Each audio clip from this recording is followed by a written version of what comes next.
আগামী বুধবার ভাদ্রী পূর্ণিমা তিথিতে পড়েছে বছরের প্রথম চন্দ্রগ্রহণ।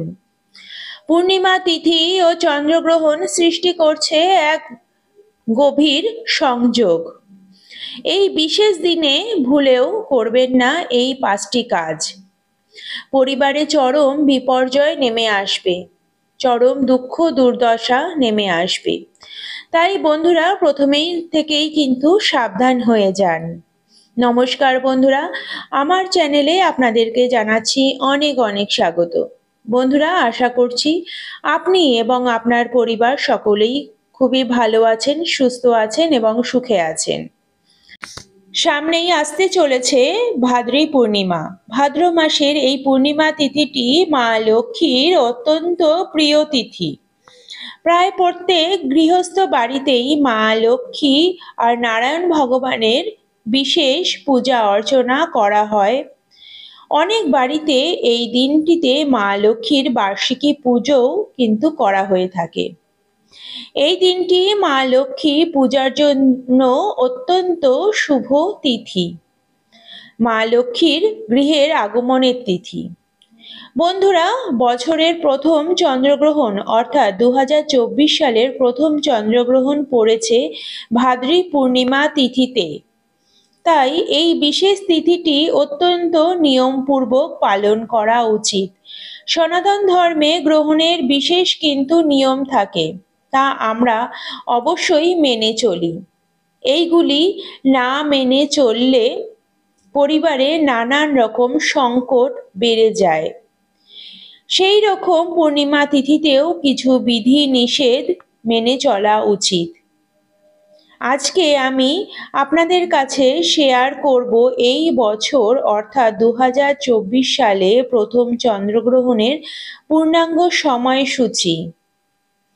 পঞ্জিকা অনুসারে কোন দিন কখন পড়েছে এবং ভাদ্রী পূর্ণিমা কখন লাগছে এবং ছাড়ছে, এবং পূর্ণিমা ও গ্রহণের সংযোগে বাড়িতে কিছু কাজের থাকে বিধিনিষেধ, যেগুলি অবশ্যই পালন করার চেষ্টা করবেন।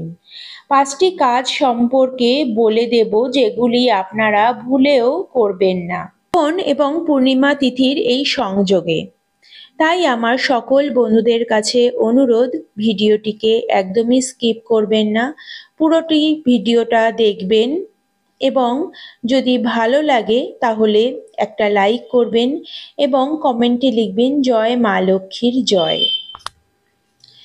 বন্ধুরা, যদি ভিডিওটা ভালো লাগে শেয়ার করবেন আপনার নিকট বন্ধু বান্ধব আত্মীয় স্বজনের কাছে, কারণ সামনেই আসতে চলেছে চন্দ্রগ্রহণ। ভিডিওটি পেলে তারাও হয়তো কিছুটা উপকৃত হবেন। তাহলে বন্ধুরা, মূল পর্বে যাওয়া যাক। 2024 সালের প্রথম চন্দ্রগ্রহণ পয়লা আশ্বিন 1431 অর্থাৎ 18ই সেপ্টেম্বর 2024 বুধবার। গ্রহণ স্পর্শ হচ্ছে সকাল 7:42 গ্রহণের মধ্য সকাল 8:14 এবং গ্রহণ সমাপ্তি সকাল 8:47। গ্রহণ স্থিতি হচ্ছে 1 ঘন্টা 5 মিনিট। তাহলে বুঝতেই পারছেন বন্ধুরা কতক্ষণ থাকছে গ্রহণ। এবং ভাদ্র পূর্ণিমা লাগছে পূর্ব দিন 17ই সেপ্টেম্বর সকাল 11:05 থেকে থাকবে 18 সেপ্টেম্বর সকাল 8:48 পর্যন্ত। এখানে যে সময়সূচি দেওয়া হলো তা বেণীমাধব শীলের পঞ্জিকা অনুসারে নির্ভুল সময়সূচি। এই প্রথম চন্দ্রগ্রহণটি আংশিক চন্দ্রগ্রহণ অর্থাৎ খণ্ড চন্দ্রগ্রহণ।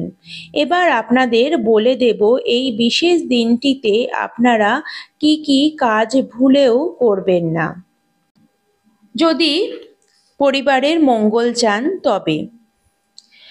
বন্ধুরা, প্রথম হলো এই চন্দ্রগ্রহণের সময় আপনারা ভুলেও রান্না করবেন না।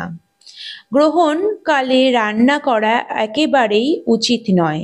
কিন্তু বন্ধুরা, গ্রহণের সময় পড়েছে সকালবেলা। এই সময় গৃহস্থ প্রত্যেক বাড়িতেই কিন্তু রান্না বান্না বা অন্যান্য কাজের প্রচণ্ড বেশি তাড়া থাকে।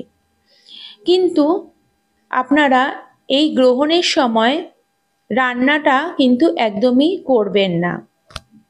গ্রহণের সময় রান্না করলে সেই খাবার যদি গ্রহণ করা হয় তাহলে কিন্তু অনেক ধরনের নেগেটিভিটি আমাদের শরীরে প্রবেশ করে। শোনা যায় যে এটা কিন্তু বিজ্ঞানসম্মত, কারণ গ্রহণের সময় আমাদের চারপাশে অনেক রকম জার্মস কিন্তু ঘোরাফেরা করে, আর সেই জার্মসগুলো আমাদের খাবারের মধ্যে চলে আসে, তাতে নানান রকমভাবে আমরা কিন্তু রোগগ্রস্ত হতে পারি। সেই কারণেই বলা হয় যে এই সময় রান্না করবেন না। বন্ধুরা, আগেকার দিনে অথবা এখনকারও সময়েও কিন্তু কি করা হয় যে গ্রহণের আগেই কিন্তু রান্নাটা সম্পূর্ণ করে নেওয়া হয় এবং সেই রান্না গ্রহণের আগেই খেয়েও নেওয়া হয়। কিন্তু অনেক সময় কি হয়, অনেক রকম কাজে কর্মে সবকিছুর জন্য হয়তো গ্রহণের আগে রান্না হয়ে গেছে, কিন্তু গ্রহণের পরে সেই খাবারটি খাওয়া হবে। তখন সেই খাবারের মধ্যে তুলসী পত্র দিয়ে রাখা হয়। তুলসী পত্র দিয়ে রাখলে খাবারে কিন্তু জার্মসটা আসে না। মা তুলসীর এমনই কৃপা যেখানে কোনো রকম নেগেটিভিটি আসতে দেয় না। তাই কোনো রকম খাবারের মধ্যে তুলসী পত্র দেওয়া হয়, এমনকি খাবারের জলেও তুলসী পাতা দিয়ে রাখা হয়। তো এই বছর যেহেতু সকাল বেলাতেই গ্রহণ পড়েছে, সেই কারণে আপনারা অবশ্যই করবেন, গ্রহণ যখন ছেড়ে যাবে তারপরেই রান্না করবেন। ফলে আপনি এবং আপনার পুরো পরিবার সারা বছর কিন্তু সুস্থ থাকবেন, ভালো থাকবেন। বন্ধুরা, অনেক সময় কি হয়, অসুস্থ যে বাড়ির ব্যক্তিরা আছে অথবা বয়স্ক মানুষ, এতটা সময় তারা কিন্তু না খেয়ে থাকতে পারবে না। তখন তাদেরকে ডাবের জল হোক বা শরবত এই ধরনের জিনিস আপনারা দিতে পারেন, কিন্তু কোনো রকম শক্ত খাবার কিন্তু তাদেরকে দেবেন না। তাতে নানান রকম কিন্তু অসুস্থতাটা আরো বাড়তে থাকবে। দ্বিতীয় কাজটি করবেন না, সেটা হলো ধারালো জিনিস দিয়ে কোনো রকম কাজ করবেন না। ধারালো জিনিস অর্থাৎ সূচ সুতোর কাজ, চাকু বটি দিয়ে কোনো কাজ করা, এই ধরনের কাজ কিন্তু করবেন না। বন্ধুরা, একটা দিন যদি আপনারা সূচ সুতো দিয়ে কোনো কাজ না করেন তাহলে কিন্তু কোনো রকম ক্ষতি হয়ে যাবে না, সেগুলো করবেন না। বা টিফিন জাতীয় জিনিস ব্যবহার করবেন না। মোট কথা, কোনো রকম ধারালো জিনিস দিয়ে ওই দিন কিন্তু কাজ করবেন না। ওই সময়টাতে, গ্রহণের মুহূর্তটাতে আপনারা কিন্তু কোনো রকম ভাবে এই কাজগুলো করবেন না। তাছাড়া তুলসী গাছ স্পর্শ করবেন না এই দিনটিতে। মা তুলসীকে ওই দিন স্পর্শ করলে পাপ লাগে, তাই আপনারা ওই সময়টাতে তুলসী গাছ স্পর্শ করবেন না। কোনো খাবারে যদি তুলসী পাতা দেওয়ার হয় তবে গ্রহণ শুরু হওয়ার আগেই তুলসী পাতা তুলে নেবেন, কিন্তু গ্রহণ চলাকালীন তুলসী গাছে ভুলেও হাত দেবেন না। বন্ধুরা, এই দিন চুল দাড়ি কাটবেন না। এমনকি আপনারা বাড়িতে অথবা বাইরে কোনো জায়গাতেই কিন্তু চুল দাড়ি গ্রহণের দিন কাটবেন না। বন্ধুরা, এই গ্রহণের দিন কিন্তু আমাদের চারিদিকে নানান রকম অশুভ শক্তি ঘোরাফেরা করে। সেই কারণে এই গ্রহণের দিন কিন্তু নির্জন স্থান বা শ্মশানে আপনারা যাবেন না। কোনো অচেনা ব্যক্তির সঙ্গে কোনো অচেনা জায়গায় কিন্তু ভুলেও কিন্তু আপনারা যাবেন না, কারণ এই দিন কিন্তু অনেক রকমভাবেই কিন্তু ক্ষতি করা যেতে পারে। তাই এই দিনটিতে খুব সাবধানে থাকবেন।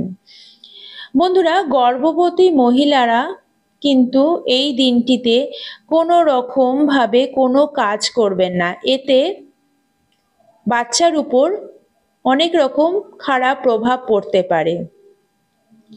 এই সময়টাতে কোনো রকম কোনো খাবার খাবেন না, অথবা কোনো ধারালো জিনিস দিয়ে কাটাকাটি কিছু করবেন না, তাতে বাচ্চার উপর খারাপ প্রভাব পড়তে পারে।